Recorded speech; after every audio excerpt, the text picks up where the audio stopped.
Well, there certainly has been a very substantial growth in new technology of communication, information, access, interchange. It's surely a major change in the nature of the culture and society. We should bear in mind that the technological changes that are taking place now, while they're significant, probably come nowhere near having as much impact as technological advances of, say, a century ago, plus or minus. So the shift, say, let's take just communication. The shift from a typewriter to a computer, or a telephone to the email is significant, but it doesn't begin to compare with the shift from a sailing vessel to a telegraph. I mean, the time that cut down in communication between, say, England and the United States was extraordinary as compared with the changes taking place now. And the same is true of other kinds of technology, like just introduction of, say, plumbing. Widespread plumbing in the cities had a huge effect on health, much more than the discovery of antibiotics. So the changes are real and significant, but we should recognize that others have taken place, which in many ways were more dramatic. As far as the technology itself and education is concerned, technology is basically neutral. It's kind of like a hammer. I mean, the hammer doesn't care whether you use it to build a house or whether a torturer uses it to crush somebody's skull. Hammer can do either. Same with the modern technology, say the internet and so on. The internet is extremely valuable if you know what you're looking for. I mean, I use it all the time for research. I'm sure everyone does. If you know the kind of what you're looking for, you have a kind of a framework of understanding which directs you to particular things, lets you sideline lots of others, then this can be a very valuable tool.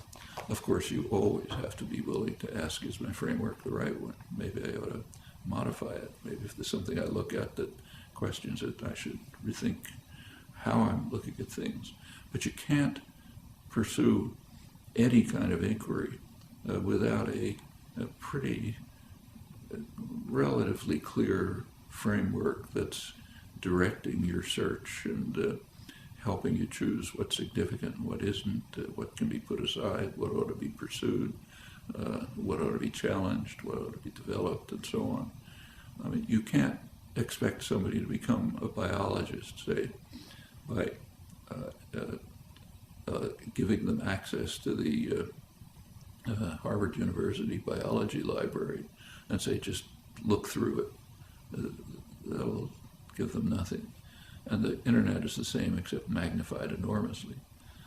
If you don't know what you're looking for, if you don't have some kind of a conception of what matters, always, of course, with the proviso that you're willing to question it if it seems to be going in the wrong direction. If you don't have that, exploring the internet is just picking out random factoids that don't mean anything. So behind any significant use of contemporary technology, the internet, communication systems, graphics, whatever it may be, unless behind it is some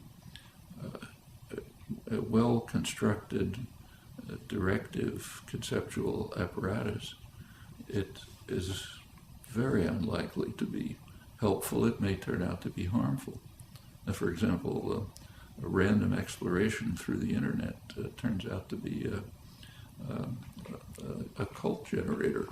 You pick up a factoid here and a factoid there, and somebody else reinforces it, and all of a sudden you have some crazed picture which has some factual basis but nothing to do with the world. You have to know how to evaluate, interpret, and understand. I mean, say biology again, the person who wins the Nobel Prize in biology is not the person who read the most journal articles and took most notes on them. It's the person who knew what to look for. and cultivating that capacity to seek what's significant, always willing to question whether you're on the right track. That's what education is going to be about, whether it's using computers and the internet or pencil and paper and books.